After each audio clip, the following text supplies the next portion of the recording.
Welcome back to another episode of Fit Chat. I am your host, Jenny, and with me, I have two very special guests, Tim and Andrew. We're breaking records today because this is our very first in-person Fit Chat episode. So, congrats to you guys for breaking records. Thank you so much for sitting down with me today. These two are Houston Fitness Center members, and they're very dedicated.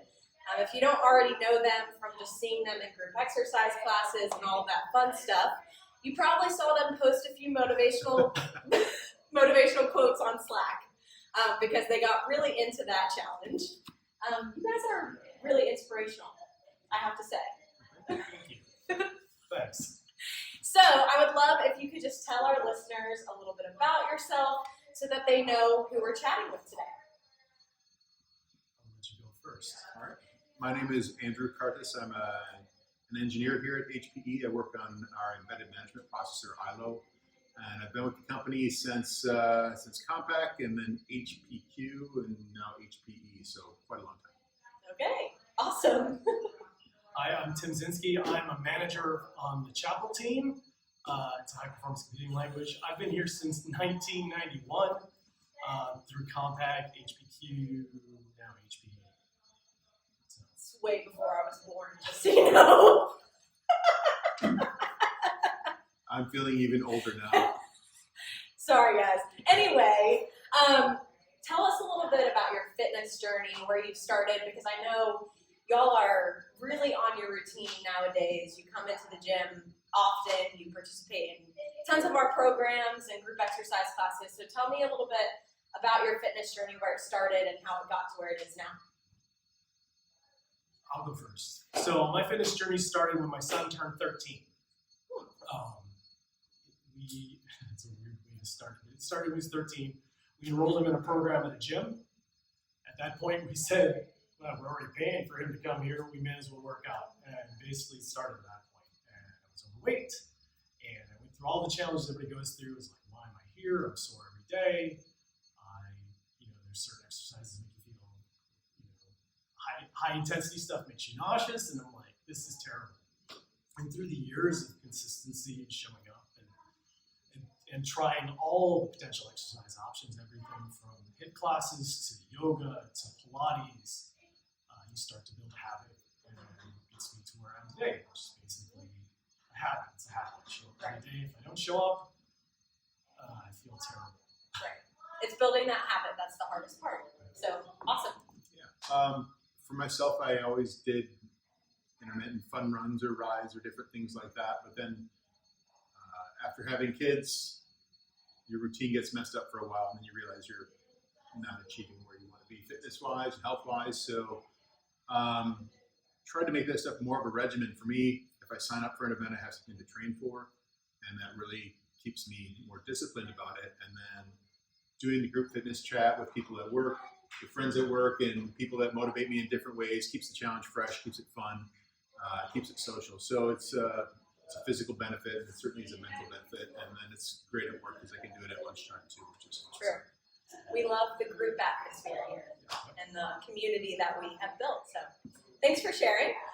So we're going to chat about Tech Try. We have our Tech Try program going on right now throughout April. So everyone's trying to complete their miles. They're in the thick of it. And these two are registered for Tech Try, correct? Yes. And I've heard that y'all have been a part of Tech Try for a very long time, way before I came into the scene. So how many years have y'all done the Tech Try program? I've done it since it was called the Tech Man Try. Yes. Man, Tech Man kind of thing. But then it's like, hey, we just want to make it more fun and not intimidating. Yes, I've done it every year that it's been available. Every year. Wow. Yeah, I'll say.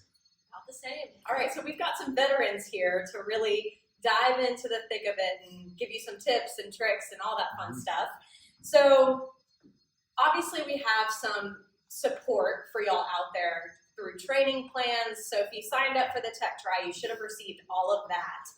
But tell me how you guys kind of pace yourself throughout the program to make sure that you're finishing your miles, because it does seem like a lot. I mean, it's the distance of an Ironman, which to some people is like, whoa, So how do y'all strategize and make sure that you finish your miles throughout the month? So I had this conversation yesterday with somebody, Okay. and part of it is baby steps, right? So it's very, if you look at it in its whole, it's like it's an Ironman. Oh my goodness, what am I thinking? But if you think about it, if I only walk a few miles a day, I ride a few miles a day, I swim or row a few hundred meters a day, that's not such a huge investment of time, right? But if you're a procrastinator, you're setting yourself up for potential failure. Right. And it's more or less about trying to make a little bit of progress than say, I'm going to go out and do 50 miles on the bike this weekend. I mean, you're better off saying, I'm going to go out for an hour ride, see how far I get, and I'll do that over the weekend versus trying to just say, I'm going to knock this thing out in the first week. Right. Yeah, it's important to plan. And yeah, take those baby steps. Go when you can. Don't And then if you wait. And if you belong to a gym, right, I guess this is how I've done it in the past. I belong to a big box gym. They have fitness classes, like they'll have spin classes, so you can work your cycle into spin. Right. They may have a running club, so you can join the running club and do those activities. And so that's kind of how we adjusted our fitness plan to deal with that. So I would do maybe less strength and do more spin classes to pick up the bike. Because I think that's another question on the list: is what's the hardest piece? Yes. Yes. What's the hardest leg? It's probably the cycling piece, especially if you don't have a group to ride with, or you're sitting on, you can't see the camera over there, but those cycles over there, the stationary bikes, that is a rough push to ride 112 miles virtually on a static bike. So how do you do it? Come to group exercise? Find a group exercise, find a spin class, because you can knock out 10, 15 miles in an hour, and it's fun. Yeah. You don't feel like I rode 10, 15 miles on a static bike. Right. And HP Houston at least has a cycling group. So finding those groups that, go for organized rides kind of helps. Again, that group aspect is very helpful. Any comments on how to finish those miles? I got a few. First is, if you look at an Ironman, you probably spend about 10% of the time swimming, about 40% of the time running, and then the rest of that is riding. So that's going to also translate into how much time you're committed to doing the different legs of the Techman Tri over the month. So it's really easy to knock out the swimming or however you're doing that alternative exercise. But that cycling, it can catch up, and if all of a sudden it's the last week and you have a lot of miles to ride in, that's really difficult. So just kind of keep that ratio in mind. Second is, gadgets. You can have a smartwatch or smartphone, opportunity to get more gear, which tracks your telemetry, which is handy, and people like to look at that kind of stuff to challenge each other with it. Right. For me, the most valuable thing is if you make it a daily routine to go check my Techman Tri spreadsheet, and you can see how regularly you're tracking results. If you only track data once a week, it's not foremost in your mind. If you do it every day, then you go, okay, I got 15 minutes in here, I can get some miles in, or I can spin a little bit during lunchtime. That regular iteration of putting in the data lets you know that you're being honest with your training. And for this event, it's really just a consistency thing. It's not big, hard, heavy pushes. It's just being consistent. So fill out that spreadsheet. It helps a ton. Yeah, I love that. We do have Strava, which we have a group on Strava where you can go and track your miles, and it's just fun to encourage each other and get a little competition in there, which I know y'all love. So There's a Slack channel too, right? So folks Yes. are posting their runs, and it's great to see people post a picture and Yes. I went for a run and a bike ride. I should do that today. So I think consistency is key. Getting into that routine, doing something rather than nothing each day, whether it's, seriously 10 minutes, that's something. And yeah, I love that advice. So obviously we talked about it's very overwhelming, especially for people who it's their first time doing it. I know we have a lot of first timers out there doing it this year, which is so exciting. But y'all have been doing this for a long time. So any advice you would give for those beginners out there who are just starting off and a little overwhelmed, and any encouragement you can give to them or advice? Well begun is half done. If you get up and you knock it out early, you're well on your way. And if you go, oh, geez, the first week I already done, a substantial part of the run, and then you go, oh, I can cushion that for the rest of the month, perhaps. Just get in it early, and again, not big heavy pushes, but just lots of little incremental opportunities here and there. Take advantage of that. I'll echo that. Right? You and definitely don't get in a situation where you're hard on yourself if you don't. You shouldn't be concerned about finishing, right? You should look at each stage along the way as a certain level of success. So maybe this year you finish 2 legs or you finish 1.5. That's an accomplishment, right? Because it's more you maybe done last year. So focus on completing what you can, and use that as a springboard for the following year. And software engineering, we talk about retrospect about, okay, how could I have done this better? What changes could I make? Yeah, I love that. And just remember that you can get a finisher prize with only completing 2 legs. So if you get a little bit overwhelmed halfway through the month and you're thinking to yourself, oh, I'm not going to finish, it's okay. You made it through 2 legs, you get a finisher prize, and that's awesome. Like you said, you probably wouldn't have done that last year or whatever. So it's something new and something you should be proud of. And don't get discouraged if you don't finish the whole thing. It's awesome to finish even any of it. So, and you signed up, and that's step 1. That's on you. Yeah, no one made you do it. Well, they might have. Oh, I love it. So let's talk about recovery, because obviously an Ironman, so physically taxing, even throughout the month. I mean, it's a lot. It's a lot of miles. So how are y'all recovering? What's your current routine, if any? I hope you have a current routine of recovery. And what does that look like? So my recovery is still pretty much the standard recovery I've had all the time. Is usually, I am an outlier. Please do not use me as your example of how to recover. It's usually 1 day a week. So I'll do. Okay. So I push pretty hard through most of the week, with a ramp up starting on Sunday. So it ramps up on Sunday through the rest of the week on Friday, and then by Saturday I'm on a cool down taper. Okay. So I usually go light on Saturdays, which is a walk. I'll go for a walk. That's a great way to pick up a fair number of miles. I catch up on podcasts or videos or whatever. Yeah. Because you're out for a walk, and it's not hugely stressful. Yeah. And so that's my recovery. Is that a good recovery?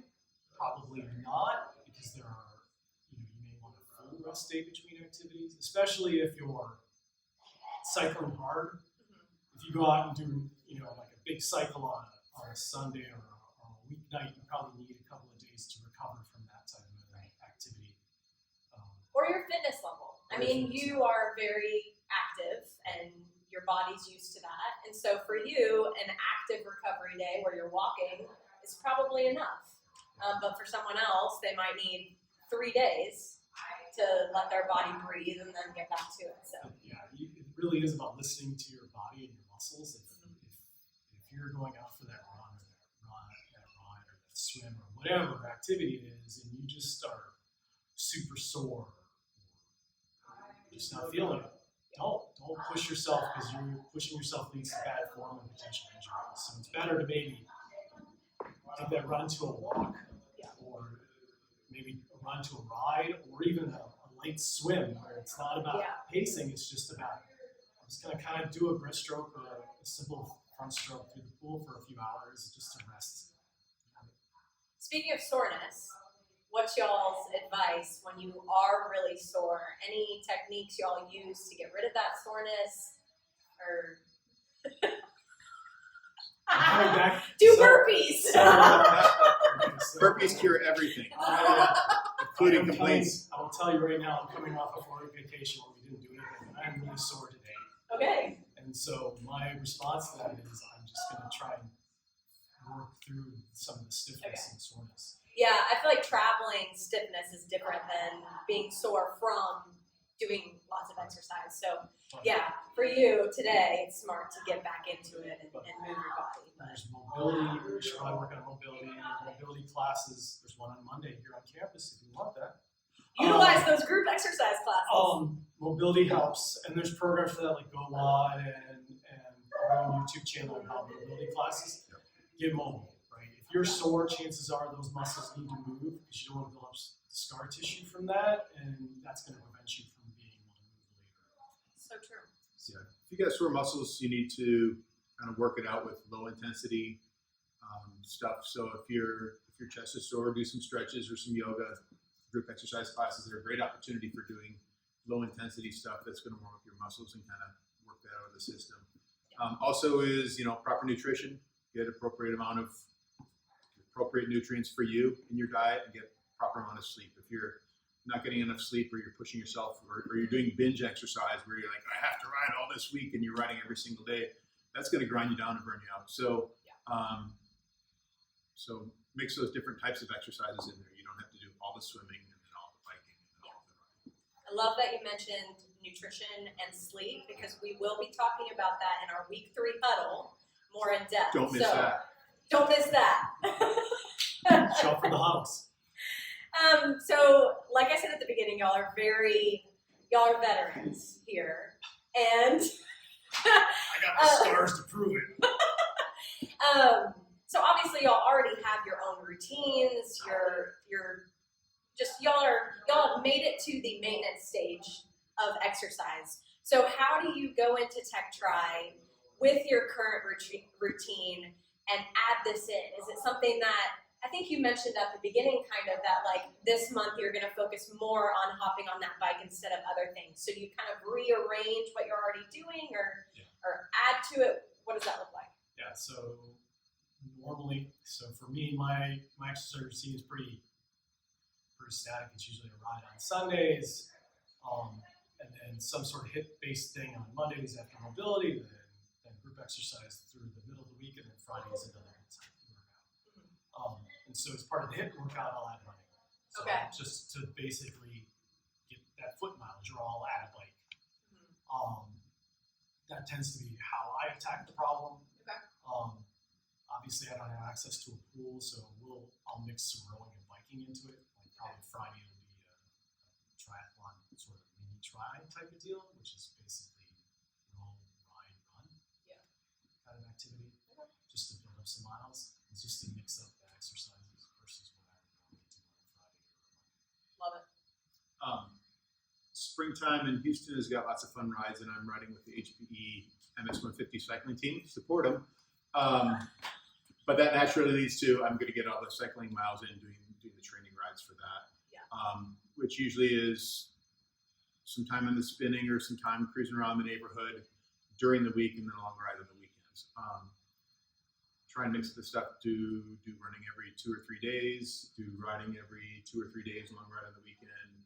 And then figure out how to do the swim. What's the alternative for the swim? Rowing. Rowing. Okay. So we have rowing machines here at work that you can use for that as well. Yeah. I think that time in the pool is really good because there's no impact on your body. It's just pure cardio. It's upper body and a lot of arms type of things, which helps with some soreness, and it helps alleviate the impacts of pounding on the pavement with your runs. Yeah, we've talked about this before. Swimming is very hard, but it's so good for you. So yeah, utilize those rowing machines if you need to. And you can find those a lot of different places at our fitness centers and other gyms. And even if you're traveling, there's usually a treadmill, so utilize that. Sometimes there's a rower, there's other things to use. So you just got to make it work. But love it. We get a lot of questions about shoes. That's like probably our number 1 question. So any advice on finding a shoe that works for you?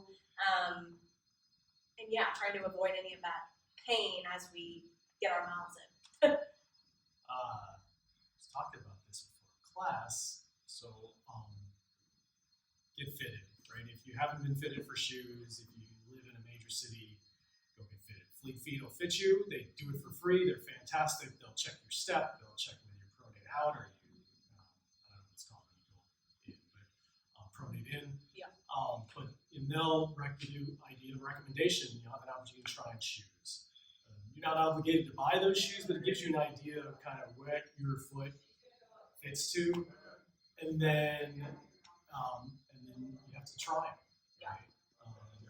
And then just get out and move. I think one of the things that comes up a lot is like we talk about the run. It's not the mileage in the first part. It says run, but walking works fine too, right? Not everybody wants to run. I know a whole group of people that go, "You run, you're crazy." Like, With intention though, it's not like, hey, I went Yeah. grocery shopping. That doesn't quite count. Right. You have to say, I'm going to put in a couple miles. Yeah, You know, like your active recovery day. like you're actively recovering. But it's making sure you've got good shoes that support your feet, and you understand how your body moves in those shoes, right? So whether you're a heel to toe runner or a forefoot striker or a midfoot striker, all those things need to take into consideration when you're considering shoes. Because one pair of shoes, someone may tell you should buy Brooks, they're the best. Well, Might not work for you. they may not work Yeah. for you. Mhm. If you do go to a shoe store that has expertise with athletes and running, if you have an old pair of shoes you can take in there, they can see the wear pattern. That'll tell them a lot about that. As you're running, particularly if you're doing distances, your feet tend to stretch out and get a little bit longer, so you end up getting a shoe with a half size to a size more than you might normally comfortably wear. Those stores, they'll put you on a treadmill and see what your running gait is like, and they can make some recommendations that way. So if you're not sure, go to the experts. They'll help you get set up. It does not have to be an expensive set of shoes, but if you want to splurge on yourself, hey, you are doing the tech try, so go for it. That's your excuse. That's it. But Good the information. sizing thing really blew my mind because I was wearing, I think, an 8.5, and when I went to go get fitted, they pulled out 9.5, and I was like, "Whoa, are y'all sure? This seems like a lot." And then I tried them on, I ran in them for a little bit, and it felt perfect. So it was wild. And speaking of shoes, socks are also very important, and we get a lot of questions about socks, and socks do matter. I mean, I was wearing bad socks for a really long time that weren't good moisture wicking socks, and once I made that switch, I mean, it made all the difference. So any sock recommendations that y'all have? I like these American flag socks, but They are the king of socks. I am not a fan of thin socks, so I tend to buy thicker socks. But yeah, with the moisture wicking thing, and something that pull my foot, so something that pulls on the arch. Oh, okay. So they've got that arch band Yeah, for me. That's what I like. I do have one other comment about shoes. Think about your toe box. If you look at a lot of running shoes, some of them narrow down to a much smaller point. Like, think about how big you want that toe box to be for your foot, because all of our feet are different. Much like Andrew said, your feet will kind of stretch out. They'll also flatten out. So I've had running shoes which were very, very good. Unfortunately, they weren't very good for long runs because the toe box was too small. So, If your toes or toenails get sore from running, your shoes are too small for running. Yeah. You might be fine for wearing around, doing whatever, but not for running. Very true. Another thing is to make sure they go up high enough on your You don't get that little abrasion in the back of your heel. yes, which I get a lot, and most of my socks still aren't high enough. Fashion has its But- price, though. But when I do wear ones, it helps a lot. So yeah, you could get ones like these. Any final words of encouragement for our people out there listening who are getting their miles in currently and they're trucking along? be kind to yourself. I think that's if I was to have one thing to say, is be kind. I said I was coming back from a vacation. I went for a run, my first run, after some foot issues this last weekend, and it was the worst. But it was still a run. Yeah. So it's about being kind and understanding I'm making progress, and it's just the first step in many. And don't give up, right? And especially if you're feeling like you're struggling, talk to people, right? Use the huddles, use the Slack channel, reach out to a friend. Heck, reach out to me. I'll be happy to hear you and give you some words of encouragement. Yes. We are here for you. So use that. For myself, as you're pushing your body and making it uncomfortable, it's going to be hard and a little bit discouraging. But if you do that with regular frequency, your body will adjust. So start and commit and go early. Remember that you're doing this for fun. You're doing this for motivation. This isn't like a do or die situation with a lot of pressure on it. So just use that spreadsheet to say, am I being honest with myself about getting in my intervals on a regular basis and on a regular frequency? They don't have to be big, just get them regular, and you'll eat that elephant one bite at a time. It's not that hard if you start early and you're consistent. Love it. Well, thank you guys so much for joining our episode of Fit Chat. Thank you, Jenny, for having us. Yeah. Y'all are the best. Thanks. All right, guys, we'll be back for another episode soon. But in the meantime, enjoy getting those miles in. Bye.